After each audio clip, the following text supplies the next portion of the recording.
Baik, selamat malam, Romo, Suster, Dokter, dan Bapak Ibu sekalian. Apakah suara saya cukup terdengar dengan jelas? Jelas. Jelas, Bu. Jelas. Oke. Ya, perkenalkan saya Siska. Saat ini saya tinggal di Surabaya. Saya bersama Kak Gite tinggal di Jakarta. Oke. Kami akan menyampaikan punta terkait unsur-unsur diskresi, yaitu keakraban dengan Allah dan pengenalan diri.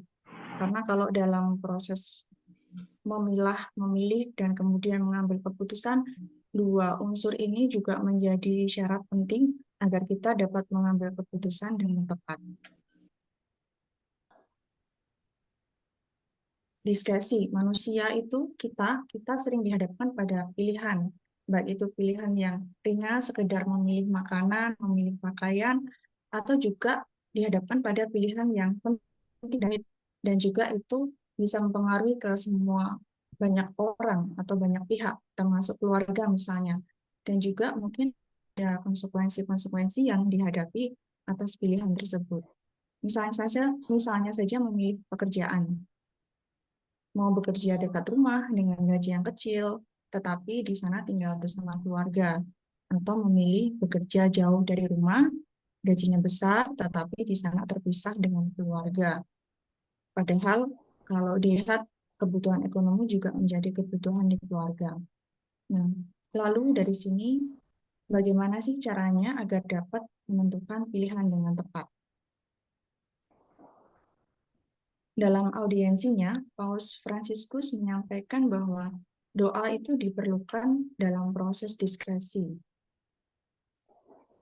Doa di sini melibatkan aksi, itu ungkapan spontan yang melibatkan perasaan, sesederhana bercerita dengan sahabat. Jadi kalau Bapak Ibu membayangkan cerita dengan sahabat dekat, apa sih yang kita ceritakan dengan sahabat dekat kita, pasangan, atau siapapun yang dekat dengan kita. Ungkapan ya sesederhana selamat pagi, kemudian cerita curhat, aku bahagia loh hari ini mendapatkan ini, atau saya merasa sedih karena ada masalah dan sebagainya, atau saya merasa takut, saya merasa marah dengan kondisi di tempat kerja misalnya seperti itu. Sesederhana bercerita dengan sahabat. Doa bukanlah seperti membaca kalimat yang panjang atau seperti membaca daftar permohonan, tetapi dalam bentuk ungkapan cerita seperti dengan seorang sahabat. Nah, kalau kita lihat di film kemarin, Inigo itu menggunakan imajinasi untuk ngobrol dengan Yesus. Di sana dia juga mengajak Anna untuk melakukan imajinasi dengan Yesus. Anna tidak mengimajinasikan kehadiran Yesus dalam kursi kosong. Melihat Yesus tersenyum kepada Anna, mengungkapkan bahwa Yesus mencintai Anna dengan segala latar belakangnya, dan di situ ada komunikasi timbal balik antara Anna dengan Yesus. Jadi doa itu sebuah relasi timbal balik, bukan relasi satu arah, tetapi relasi timbal balik antara aku dengan Allah. Aku menyampaikan, Allah mendengarkan, Allah merespon, dan aku menangkap dari respon Allah. Doa sendiri menjadi cara untuk menjalin persahabatan dengan Allah. Dan ketidakjujuran itu dapat menghalangi relasi persahabatan dengan Allah. Barangkali dalam keseharian ada hal-hal yang menurut kita ini memalukan ketika aku menyampaikan di hadapan Allah. Dan ketidakjujuran itu sebenarnya menghalangi persahabatan kita dengan Allah. Sama halnya kalau kita mempunyai sahabat dekat. Bayangkan kalau kita atau sahabat kita itu berbohong dengan kita. Otomatis itu nodai persahabatan. Saya jadi tidak percaya lagi dengan sahabat saya jadi tidak memahami dia seperti apa, dan itu kalau dalam relasi dengan Allah, itu menghalangi persahabatanku dengan Allah. Dalam diskresi ini juga seringkali ada godaan. Proses diskresi ini kita melalui untuk mengetahui dengan tepat apa yang seharusnya dilakukan. Jadi melalui diskresi, memilah-milah, kemudian menentukan keputusan apa yang akan kita ambil. Di situ kita mau mengetahui apa sih hal yang tepat yang harus saya pilih. Nah, tetapi ketika setelah menemukan, kadang-kala kita ada godaan untuk tidak menjalankannya. Muncul perasaan ragu, muncul perasaan takut. Ini benar nggak sih dari Allah? Ini benar nggak sih? Kok apa yang saya dapatkan itu melebihi dari apa yang saya bayangkan? Jangan-jangan Allah meminta saya lebih banyak lagi. Kadang-kadang muncul godaan seperti itu. Lalu sebenarnya bagaimana sih kita menghadapi godaan-godaan seperti itu? Kita perlu mengingat adanya sukacita perjumpaan dengan Allah. Perjumpaan dengan Allah itu ditandai dengan sukacita, pengharapan, hati yang berkobar-kobar.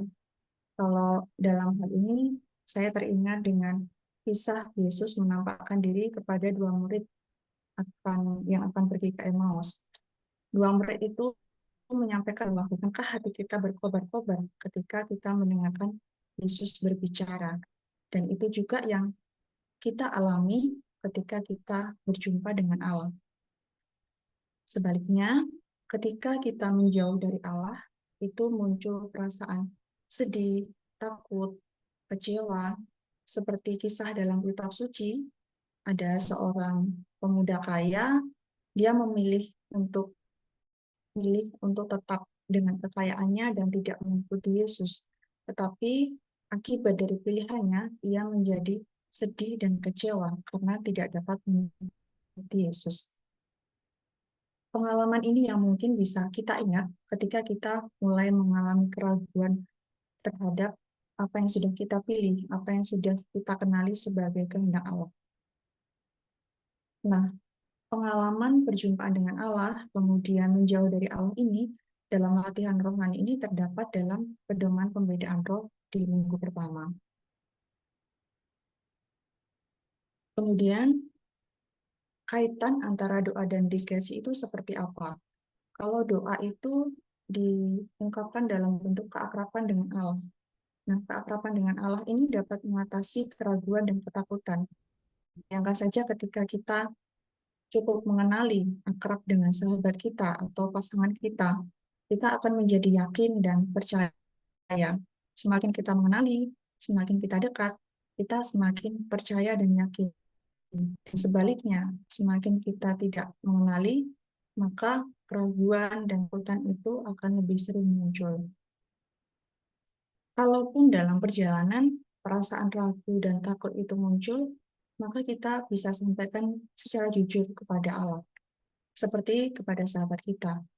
Jadi, keakraban dengan Allah ini nantinya akan membuat kita lebih mudah mengenali kehendak Allah, dan dengan melaksanakan kehendak Allah, membuat kita lebih mudah merasakan sapaan.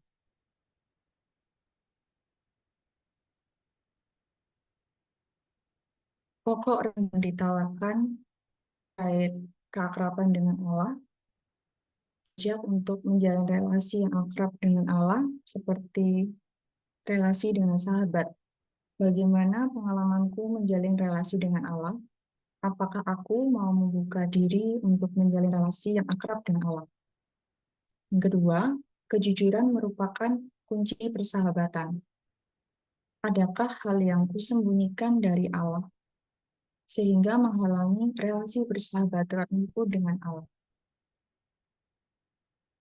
Ketika sudah menemukan kehendak Allah, kadang kita mengalami keraguan untuk melakukannya. Adakah pengalamanku mengalami keraguan untuk melaksanakan kehendak Allah? Baik, ini terkait keakraban dengan Allah. Selanjutnya, tentang pengenalan diri akan disampaikan oleh Kak Gite. Silakan Kak Gite. Terima kasih, Kak Siska. Melanjutkan uh, tema keakraban dengan Allah, kita diajak untuk mengenal diri kita.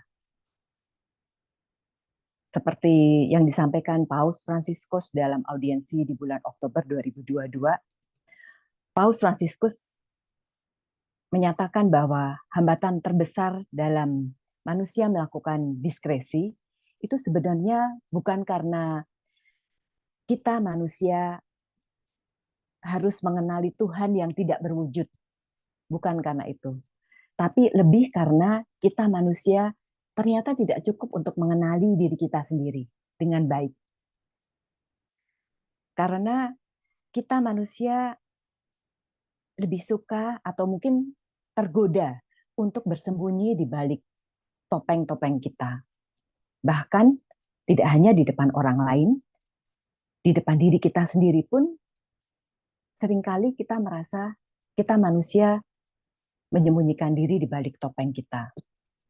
Ingin terlihat kuat, ingin terlihat rendah hati, padahal mungkin pada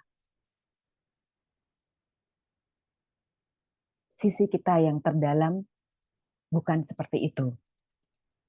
Jadi kita diajak untuk membuka topeng kita di hadapan Tuhan.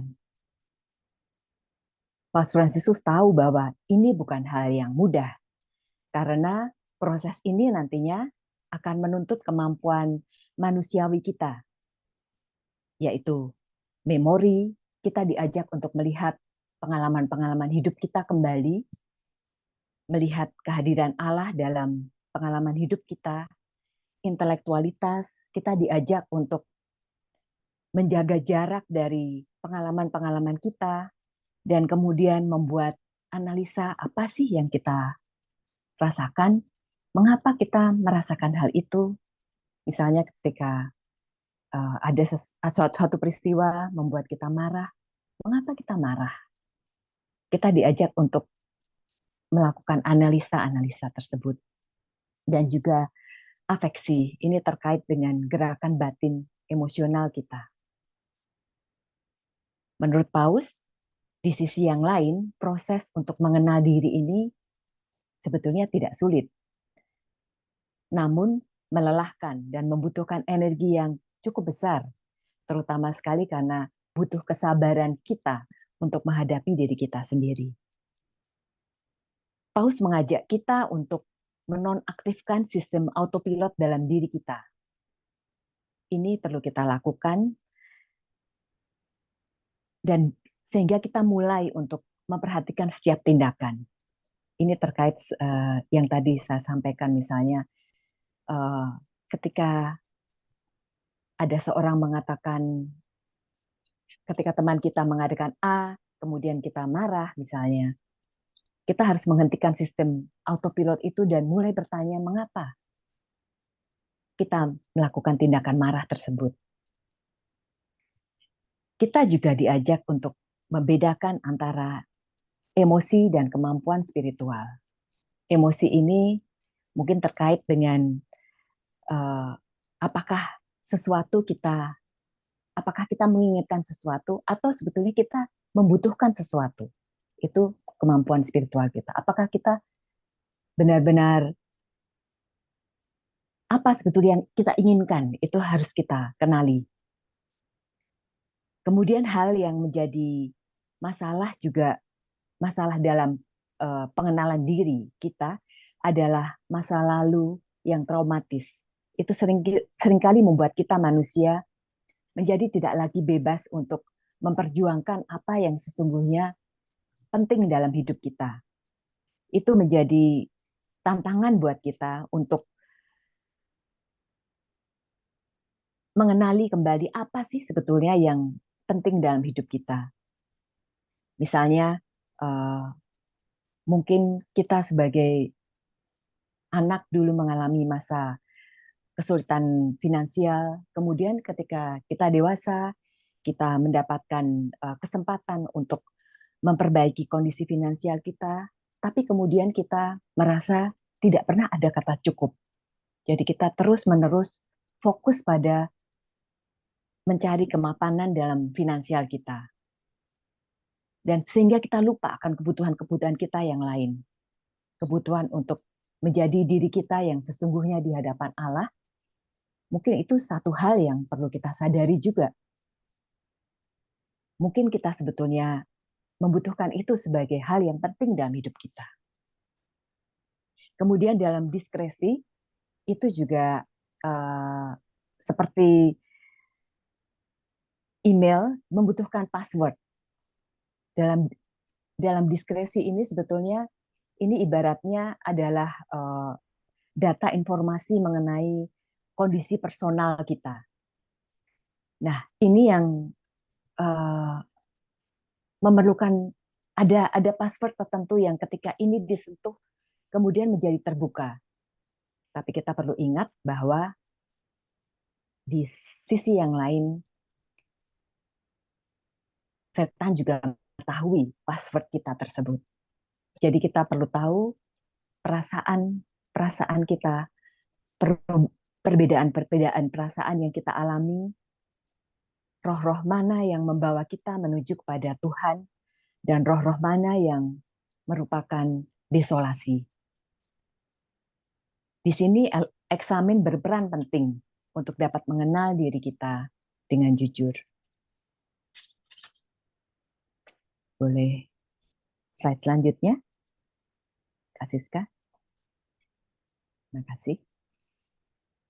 Nah, kita bisa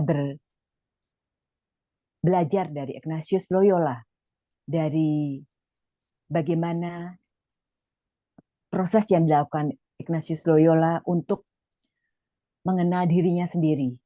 Jika kita lihat, peristiwa Cannonball merupakan jalan yang mengubah kehidupan Ignatius Loyola. Peristiwa itu mengarahkannya untuk berani membuka hatinya kepada Tuhan. Kemudian Inigo atau Ignatius Loyola, kemudian juga belajar dalam prosesnya ketika patah kakinya, harus berada di tempat tidur, kemudian membaca bacaan-bacaan orang kudus. Kemudian dalam perjalanannya, ia menyadari bahwa ada pikiran-pikiran yang membuatnya murung, seperti mengingat kembali bagaimana ia mengejar kemuliaan dirinya di masa lalu. Dan ada hal-hal lain yang membuatnya gembira, seperti tadi disampaikan juga oleh Kak Francisca dalam sebelumnya, bahwa keinginan untuk ke Yerusalem ternyata mendorong Inigo untuk gembira memikirkan pikiran-pikiran tersebut. Kemudian dalam perjalanannya, Inigo juga belajar untuk membedakan roh dari peristiwa-peristiwa yang dihadapinya sehari-hari.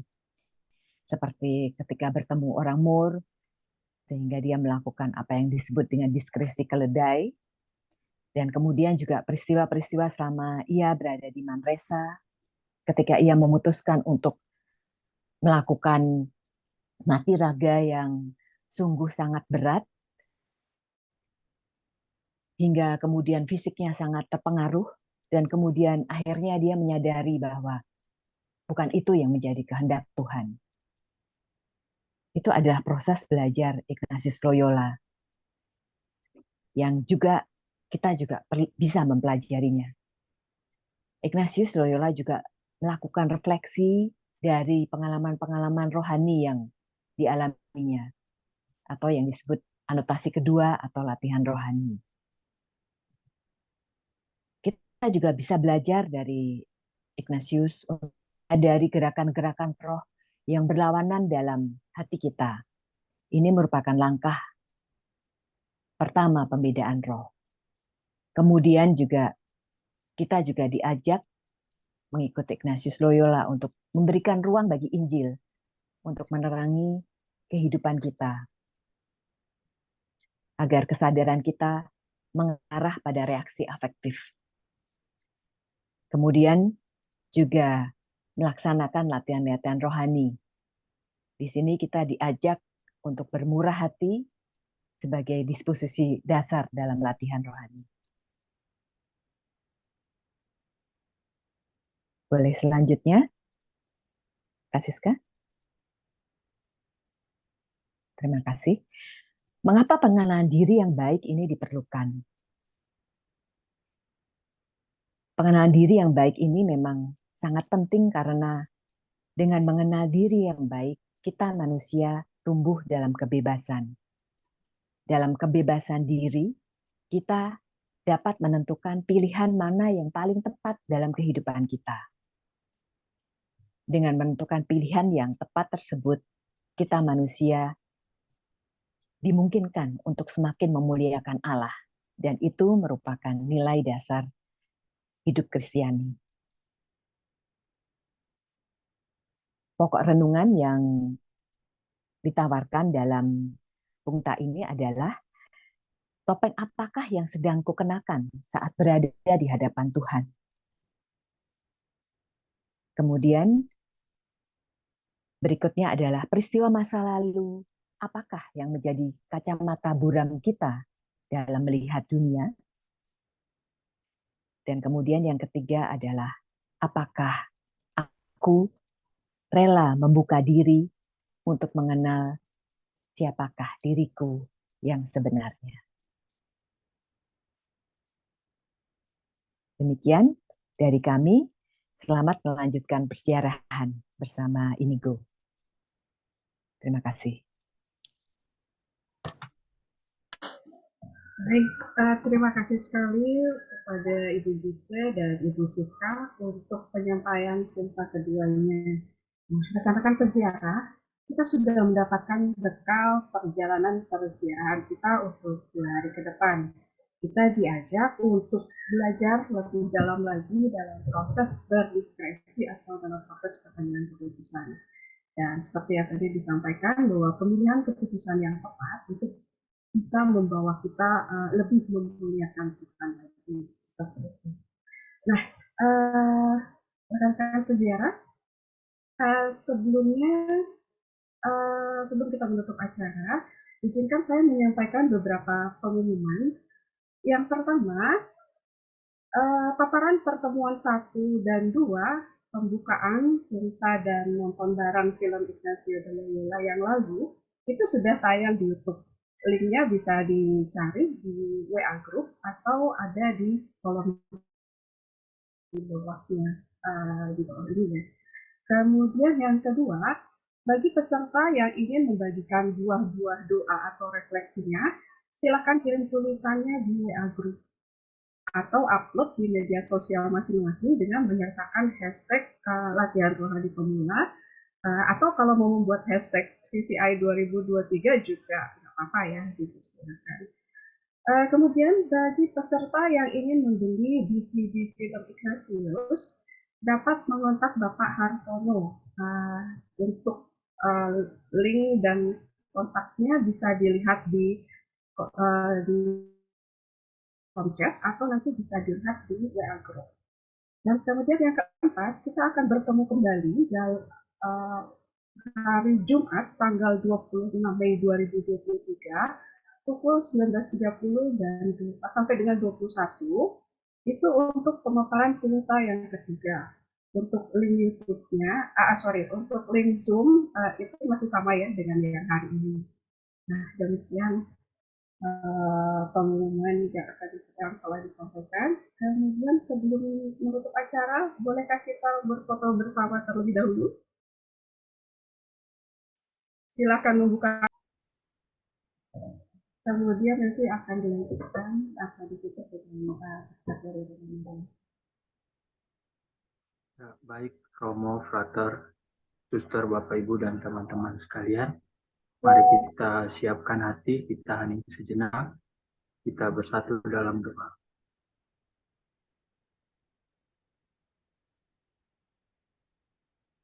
Dalam nama Bapa, Putra, dan Roh Kudus. Amin. Tuhan, sahabat perjalanan kami bersyukur dan berterima kasih atas kebersamaan yang kami boleh alami pada malam hari ini. Kami boleh saling berbagi pengalaman dan perasaan yang kami rasakan dan kami dengarkan melalui percakapan rohani. Beragam pengalaman yang boleh kami bagikan, boleh menyapa kami dan menyentuh hati kami setiap pribadi. Tuhan, kami juga bersyukur kami telah mengikuti bersama-sama penyampaian pungta kedua ini. Semoga apa yang boleh kami peroleh pada malam hari ini menjadi bekal kami, menjadi petunjuk kami untuk dalam persiaran CCI ini. Semoga dengan persiaran ini kami semakin mengenali diri kami, membawa diri kami semakin dekat denganmu, sehingga terjalin relasi persahabatan yang akrab, penuh syukur dan penuh kejujuran dengan Tuhan, berilah kami rahmat, kepekaan hati dan keterbukaan hati dalam mengenali dirimu. Semoga dengan begitu kami boleh membedakan, kami boleh secara tegas dan juga dengan kesungguhan hati memilih apa yang boleh menjadi seturut kehendak-Mu dalam hidup kami. Tuhan, melalui pengalaman doa kami, melalui pengalaman harian kami dan kegiatan-kegiatan kami setelah ini, kami percayakan kepadamu, biarlah semua terjadi seturut kehendak-Mu. Demi kemuliaan Tuhan, kini dan sepanjang masa. Amin. Kami mohon rahmat, berkat dari Romo Marwan. Semoga Tuhan beserta kita sekarang dan selama-lamanya. dan Allah yang Maha Kasih terus menyertai kita dalam pesiarahan kita, sehingga kita semakin mampu menemukan kehendak-Nya dalam hidup kita, dalam nama Bapa, Putra, dan Roh Kudus. Terima kasih. Terima kasih, Terima kasih, Romo. Romo. Terima kasih.